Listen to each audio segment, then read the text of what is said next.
আসসালামু আলাইকুম। সবাইকে শুভেচ্ছা জানাচ্ছি। মাসুম মাহবুব দেখছেন ওপেন দ্য ইউটিউব চ্যানেল এবং মাসুম মাহবুব ফেসবুক পেজ। পৃথিবীর যে প্রান্ত থেকে যারা দেখছেন সবার জন্য শুভকামনা, ভালোবাসা। দর্শক, বেশ কয়েকটা গুরুত্বপূর্ণ খবর আছে ঝুলিতে। সেগুলো একটা করে দেবার চেষ্টা করছি। ১ম যে খবর সেটি হলো হরমুজ প্রণালীর নিয়ন্ত্রণ নিয়ে যুক্তরাষ্ট্র ও ইরান পরস্পর বিরোধী দাবি করছে এবং কলম্বিয়া ভূমিকম্পে মৃতের সংখ্যা ২৬৫ পৌঁছালো। এখনো উদ্ধার কাজ চলছে। আমরা আপনাদেরকে আরো কয়েকটা গুরুত্বপূর্ণ খবর দিতে চাই। তার মধ্যে ইউএস আব্রাহাম লিঙ্কনের বর্ধিত মোতায়েন নিয়ে জবাব চেয়েছে এবার মার্কিন সিনেট। লিবিয়ায় গঠনমূলক ও মধ্যস্থতাকারী ভূমিকা অব্যাহত রাখবে তুরস্ক এবং তুরস্কে ট্রাক বিমান বদলানোর আগে ইরানের হুমকি নিয়ে সিআইএর আস্থা কম ছিল। এখানেও একটা দুর্দান্ত প্রতিবেদন তুরস্ক ফাঁস করে দিয়েছে, ইসরায়েলের কাপড় খুলে দিয়েছে। দর্শক, আপনাদেরকে যে বিষয়গুলো আজকে প্রধান আলোচনায় রাখতে চাই তার প্রধান একটি হলো যে ইরান তার প্ল্যান বি প্রকাশ করতে যাচ্ছে, যেটা আমেরিকার বুকে কাঁপন ধরিয়ে দিয়েছে। আর দ্বিতীয়টি হলো ইসরায়েলের যে গোপন পরিকল্পনা সেটা এবার তুরস্ক ফাঁস করে দিয়েছে। তো আসেন আমরা প্রথমে আপনাদেরকে কয়েকটা আজকে ডেইলি ইভেন্ট জানিয়ে নিচ্ছি, তারপর মূল খবরে আসছি। রাষ্ট্রপতি ডোনাল্ড ট্রাম্প আবারও জোর দিয়ে বলেছেন যে হরমুজ প্রণালীর উপর যুক্তরাষ্ট্রের সম্পূর্ণ নিয়ন্ত্রণ রয়েছে, যদিও ইরানের বিরুদ্ধে ক্রমবর্ধমান যুদ্ধের কারণে এই গুরুত্বপূর্ণ জলপথ দিয়ে জাহাজ চলাচল এক সপ্তাহের মধ্যে সর্বনিম্ন পর্যায়ে নেমে এসেছে। পাশাপাশি তেহরান তার অবস্থানে অটল রয়েছে এবং যুক্তরাষ্ট্রের বিরুদ্ধে প্রতিরোধ অব্যাহত রাখার ও সব দাবি পূরণ না হওয়া পর্যন্ত প্রণালীটি বন্ধ রাখার অঙ্গীকার করেছে। গত এক সপ্তাহের বেশি সময়ের মধ্যে ইসরায়েলি সামরিক বাহিনী গাজায় প্রথম বিমান হামলা চালিয়েছে এবং একই সাথে দক্ষিণ লেবাননে বোমা হামলা ও ধ্বংসযজ্ঞ চালাচ্ছে। যদিও উভয় স্থানে যুদ্ধবিরতি এখনো কার্যকর রয়েছে। তাদের জন্য আসলে যুদ্ধবিরতি লাগে না, তারা মন চাইলে যেটা খুশি সেটাই করতে পারে। এখানে তাদেরকে কেউ কিছু বলতে পারবে না, কারণ তারা হলো পৃথিবীর সবচেয়ে শক্তিধর রাষ্ট্র আমেরিকার অন্যতম লাঠিয়াল বাহিনী। দর্শক, মার্কিন যুক্তরাষ্ট্রের প্রেসিডেন্ট ডোনাল্ড ট্রাম্প তুরস্কে গিয়েছিলেন ন্যাটো সম্মেলনে জুলাই মাসে এবং হঠাৎ করে তিনি তার নির্দিষ্ট বিমান থেকে নেমে একটি ক্যাটারিং ট্রাকে উঠেছিলেন। অর্থাৎ তুরস্কে হঠাৎ করে তার কাছে একটা গোয়েন্দা তথ্য আসে যে ইরান তার উপর হামলা করতে যাচ্ছে মিসাইলের মাধ্যমে। তখন তিনি তার অবস্থান পরিবর্তন করেছেন, সেই নির্দিষ্ট বিমানে না উঠে একটি ট্রাকে উঠেছিলেন। পরবর্তী ছোট বিমানে করে নির্দিষ্ট আরেকটি অঞ্চলে চলে গিয়ে জীবন বাঁচিয়েছেন। এই খবরটি আমরা গত কয়েকদিন আগে আপনাদের দিয়েছি। এটার মূল ঘটনা এবার ফাঁস করে দিয়েছে রজব তৈয়ব এরদোয়ানের দেশ তুরস্ক। তুরস্কে মার্কিন প্রেসিডেন্টের উপর হুমকি সংক্রান্ত ইসরায়েলি গোয়েন্দা তথ্যের উপর সন্দেহ থাকায় এক গুপ্তচর সংস্থা এই অসাধারণ গোপন ফ্লাইটটি পরিচালনা করে, জানিয়েছে ওয়াশিংটন পোস্ট। বুধবার দ্য ওয়াশিংটন পোস্ট জানিয়েছে মার্কিন গোয়েন্দা কর্মকর্তারা প্রেসিডেন্ট ডোনাল্ড ট্রাম্পের বিরুদ্ধে ইসরায়েলের মাধ্যমে পাঠানো একটি কথিত ইরানি গুপ্ত হত্যার হুমকির বিশ্বাসযোগ্যতা নিয়ে সন্দিহান ছিলেন এবং এই কারণেই গত এক মাসে তুরস্ক ত্যাগের সময় একটি বিশেষ নিরাপত্তা অভিযান চালানো হয়েছিল। গোয়েন্দা তথ্যের সঙ্গে পরিচিত বর্তমান ও সাবেক মার্কিন কর্মকর্তাদের উদ্ধৃতি দিয়ে প্রতিবেদনে বলা হয়েছে সিআইএ বিশ্লেষকরা ইসরায়েল প্রদত্ত তথ্যকে বিশ্বাসযোগ্য মনে করেনি এবং ট্রাম্প প্রশাসনের কর্মকর্তাদের কাছে তাদের সংশয় প্রকাশ করেছিলেন। পোস্টের প্রতিবেদন অনুযায়ী একজন মার্কিন কর্মকর্তা এই প্রতিবেদনটিতে ইসরায়েল প্রণোদিত, মার্কিন সৃষ্ট নয় এবং নিম্নমানের বলে বিবেচিত বর্ণনা করা হয়েছে। আর জুলাই ন্যাটো সম্মেলন, শীর্ষ সম্মেলনের পর ট্রাম্প তুরস্কের রাজধানী আঙ্কারা ত্যাগ করার সময় গৃহীত বিস্তৃত নিরাপত্তা ব্যবস্থা গোয়েন্দা উদ্বেগগুলো একটি নতুন মাত্রা যোগ করেছেন। আসেন কয়েকটা বিষয় আগে আপনাদের একটু বলি। আসলে ঘটেছিল কি তখন? অর্থাৎ ট্রাম্পের কাছে যখন খবরটি আসে যে তাকে ইরান মিসাইল দিয়ে হত্যা করতে যাচ্ছে, তখন তিনি তার অবস্থান পরিবর্তন করেছিলেন এবং ট্রাম্পের কাছে যে তথ্যটি এসছিল এটি ছিল ইসরায়েলের পাঠানো একটি গোয়েন্দা তথ্য। তুরস্ক সেটির সকল আদ্যোপান্ত খুঁজে বের করেছে। তুরস্ক বলছে যে দেশটিতে ন্যাটোর মতো একটি গুরুত্বপূর্ণ সামিট চলছিল এবং তুরস্ক তার সর্বোচ্চ গোয়েন্দা তৎপরতা নিরাপত্তা বলয় তৈরি করে রেখেছিল বিশ্ব নেতাদের জন্য।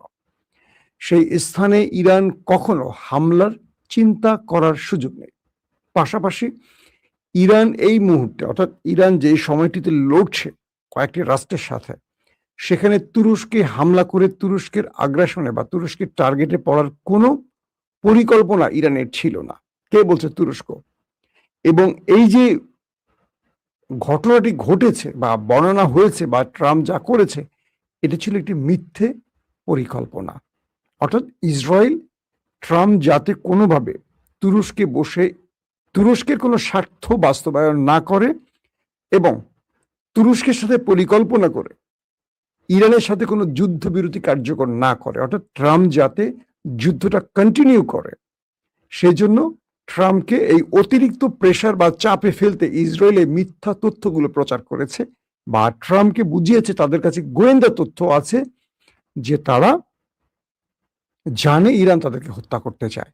তো ইসরায়েল এখানে এক ঢিলে দুটো পাখি মারছে। এক, আমেরিকাকে ইরানের ব্যাপারে আরো ক্ষুব্ধ করছে যাতে আমেরিকা যুদ্ধটা কন্টিনিউ করে।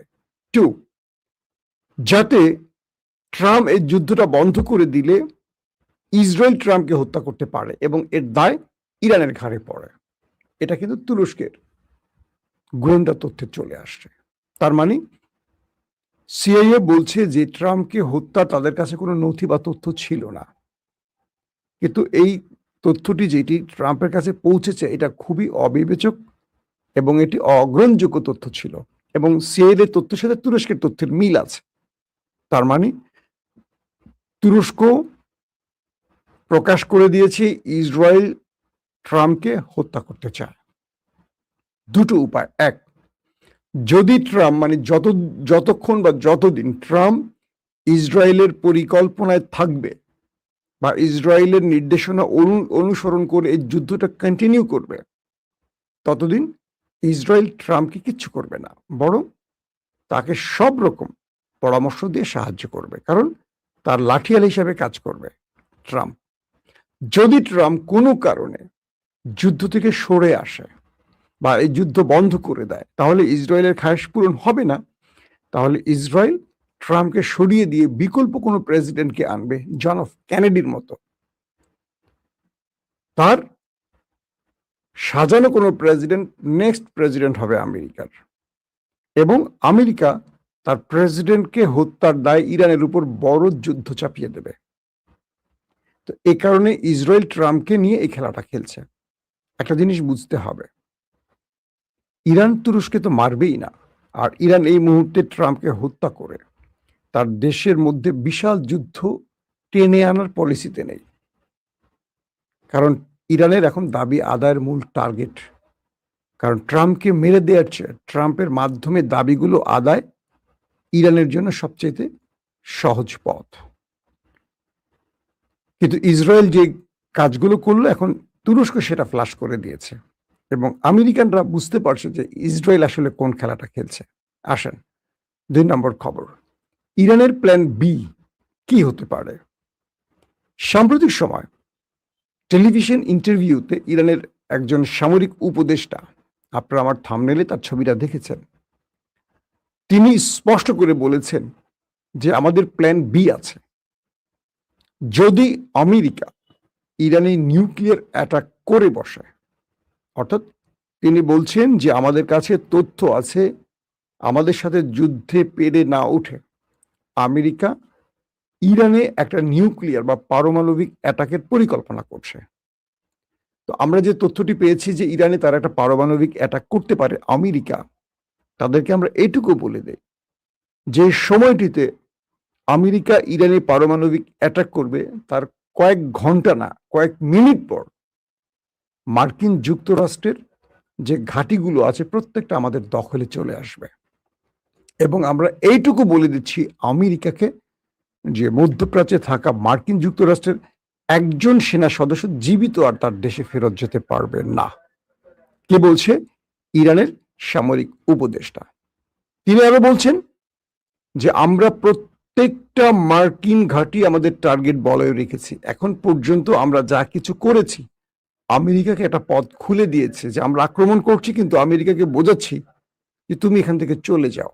কিন্তু যখন আমেরিকা ইরানের নিউক্লিয়ার অ্যাটাক করবে, তখন আমরা আমেরিকাকে চলে যাওয়ার রাস্তা দিব না, আমেরিকাকে পুরোপুরি মুছে দেওয়ার রাস্তাটা তৈরি করব। মানে প্রত্যেকটা মার্কিন ঘাঁটি, যেটা প্রায় 20-25টা ঘাঁটি আছে গালফ কান্ট্রিতে, প্রত্যেকটা আমরা ধ্বংস করবো এবং প্রত্যেকটা সেনাকে আমরা ওপারে পাঠাবো। পাশাপাশি তাদের একটি সামরিক অস্ত্র, প্রযুক্তি, রাডার সিস্টেম, তারপর যুদ্ধ বিমান, ড্রোন, প্রতিরক্ষা ব্যবস্থা কিচ্ছু ফেরত যাবে না, সবগুলো আমরা ধ্বংস করে দেব। শুধু তাই নয়, স্বয়ং খোদ মার্কিন যুক্তরাষ্ট্রের ভেতরে আমরা অ্যাটাক করব। এটা হলো সবচেয়ে সেন্সিটিভ ওয়ার্ড। আমেরিকার ভেতরে ইরান অ্যাটাক করবে মানে কি? ইরানের কাছে কি সেই প্রযুক্তি আছে? ইরান হয়তোবা সেই ইঙ্গিতটাই দিচ্ছে। তাদের কাছে হয়তো আইসিবিএম পৌঁছে গেছে, ইন্টারকন্টিনেন্টাল ব্যালিস্টিক মিসাইল হয়তোবা ইরান তৈরি করেছে, যেটা আমরা এর আগে দেখেছিলাম। মার্কিন একটি ঘাঁটিকে টার্গেট করেছিল, গাউসিয়া, মনে আছে আপনাদের? যেটা ভারত সাগরের কাছে। তো এখন ডিয়াগো গার্সিয়া যেটাকে বলা হয়। তো এখন যে বিষয়টি তৈরি হলো, এই বক্তব্যে দুটো জিনিস স্পষ্ট করলো ইরান, যে ইরানের কাছে হয়তোবা নিউক্লিয়ার আছে। কারণ ইরান বলছে যে আমরা মধ্যপ্রাচ্যে থাকা প্রত্যেকটি ঘাঁটি উড়িয়ে দেব, শুধু না, প্রত্যেকটা ঘাঁটির একজন সেনাকে আর ফেরত যেতে দেব না। 50,000 মার্কিন সেনা রয়েছে মধ্যপ্রাচ্যে, এবং বিলিয়ন না ট্রিলিয়ন ট্রিলিয়ন ডলারের সামরিক অস্ত্র, আধুনিক অস্ত্র রয়েছে এই মধ্যপ্রাচ্যে। সবগুলো মাটির সাথে মিশিয়ে দেবে ইরান, এই ঘোষণা। 2 নম্বর, খোদ আমেরিকার ভেতরে অ্যাটাক করবে। তার মানে ইরান হয়তোবা এই বক্তব্যটির মাধ্যমে বিশ্বকে বোঝাতে চাইছে তাদের কাছে আইসিবিএম আছে, পাশাপাশি নিউক্লিয়ার আছে। হয়তোবা তারা প্রকাশ্যে শব্দটা ব্যবহার করছে না। এখন আমেরিকাকে এই বক্তব্যটির মাধ্যমে যে থ্রেটটা দিল ইরান, সেটা হলো যে তুমি আমার দেশে নিউক্লিয়ার অ্যাটাকের কয়েক মিনিট পর তুমি অ্যাটাক করবা, সূর্যোদয়ের জন্য আমরা ওয়েট করব না। সূর্যোদয়ের আগেই বা সূর্যাস্তের আগেই আমরা তোমার টার্গেটগুলোকে মাটির সাথে মিশিয়ে ফেলবো। এখন তুমি সিদ্ধান্ত নাও তুমি কি করতে চাও। অর্থাৎ ইরান তার প্ল্যান 1 বা প্ল্যান এতে রেখেছে যুদ্ধে প্রতিঘাত। প্রতিটা মুহূর্তে তারা আমেরিকাকে টার্গেট করে অ্যাটাক করবে, আমেরিকার জবাব দেবে। এতে করে আমেরিকা ইরানের শর্ত মানবে এবং ইরান তার সাকসেস এখান থেকে নিয়ে আসবে। যদি আমেরিকা ইরানের ভেতরে কোনো নিউক্লিয়ার অ্যাটাক করে বসে, এটা হবে ইরানের প্ল্যান বি, এটাকে মোকাবেলা এবং প্রতি উত্তর। তো এই প্রতি উত্তরটা ইরান কি দিতে চাচ্ছে বা কি দেবে, সেইটার ইঙ্গিত তার সামরিক বিশ্লেষকরা কিছুক্ষণ আগে একটি খবরের মাধ্যমে প্রকাশ করেছে, বা তিনি এক টেলিভিশন ইন্টারভিউতে এই বিষয়গুলো স্পষ্ট করেছেন। তার মানে ইরান আমেরিকাকে মোকাবেলায় সর্বসময়ের জন্য সর্ব অবস্থার মধ্যেই তাদেরকে প্রতিহতের সকল বিকল্প পথ খোলা রেখেছে। এবং ইরান যে বারবার বলছে তাদের কাছে এমন কিছু আছে যেটা আমেরিকা কল্পনা করেনি, এই সামরিক উপদেষ্টার বা অ্যাডভাইজারের এই বক্তব্যে সেটা স্পষ্ট বা প্রমাণিত হয়েছে। সাম্প্রতিক সময় দেখবেন ইরান হরমুজে কয়েক দফা অ্যাটাক করেছে, কিন্তু আমেরিকা প্রতি উত্তর দেয়নি। ট্রাম্প ইরানকে সেই অর্থে বড় রকম কোনো শক্ত কথার জবাব দেয়নি, যেটা পূর্বে তিনি দিয়েছেন। এবং বলা যাচ্ছে যে ট্রাম্প তার পুরো লাইফে এখন একটা সিকিউরিটি থ্রেটের মধ্যে আছেন। তিনি গলফ খেলতে যাচ্ছেন, সেখানে প্রতিরক্ষা ব্যবস্থা ইনস্টল করা হচ্ছে। তিনি কোথাও সফরে যাচ্ছেন, সর্বোচ্চ নিরাপত্তার সঙ্গে সঙ্গে প্রতিরক্ষা ব্যবস্থা তার সঙ্গে রাখা হচ্ছে, যে এন্টি মিসাইল। অর্থাৎ নিজ দেশে বা বাহিরে ট্রাম্প পুরোপুরি এখন এক অনিশ্চিত যাত্রার মধ্যে আছেন, এবং ট্রাম্প চরম হতাশাগ্রস্তের মধ্যে আছেন যে এই ইরান যুদ্ধটা তিনি করে কি লাভ পেলেন। একদিকে মধ্যবর্তী নির্বাচনে পরাজয়ের আশঙ্কা তার রয়েছে, অন্যদিকে তার জীবন হুমকিতে রয়েছে। তার মিত্র ইসরায়েলি তাকে মেরে দিতে পারে যদি তাদের কথা না শোনে। তাহলে ট্রাম্প একসঙ্গে 3টা গ্যারাকলে পড়ে তার 2টা পা 3 দিকে চলে গেছে। ও আচ্ছা, ট্রাম্পের আবার 3টা পা, 2 পাশে 2টা, মাঝখানে একটা পা আছে বোধহয়, না? তো এখন ট্রাম্প আটকা পড়ে গেছে 3 দিকে 3 পা দিয়ে। ইরান তাকে নিয়ে এখন একটা কি বলবো, কঠিন খেলায় মেতে উঠছে। ইরান আবারও বলছে হরমুজ তাদের কন্ট্রোলে আছে, এই হরমুজ তারা কোনোভাবেই আমেরিকার হাতে দেবে না। পাশাপাশি ইরানের শেষ 4টি শর্ত না মানলে অনির্দিষ্টকালের জন্য অথবা স্থায়ীভাবে হরমুজ প্রণালী বন্ধ করে রাখবে ইরান। দর্শক, এখনকার মতো বিদায় নিচ্ছি, ইনশাআল্লাহ আবার দেখা হবে। তার আগে বলছি আমি আবারও সফরে বেরোচ্ছি। তো আমার বন্ধুরা যারা আছেন, আমি খুলনা, যশোর এই অঞ্চলটা সফরে যাব, কুষ্টিয়া আমার বড় হওয়ার শহর, জন্মস্থান, সেখানে যাব। একটা লম্বা সফরে থাকবো। আমি সফর থেকে চেষ্টা করব আপনাদের সাথে কন্টিনিউ লাইভে আসার এবং আপডেট খবরগুলো দেওয়ার জন্য। অবশ্যই আমার জন্য দোয়া করবেন। প্রত্যেকে ভালো থাকবেন। আল্লাহ হাফেজ।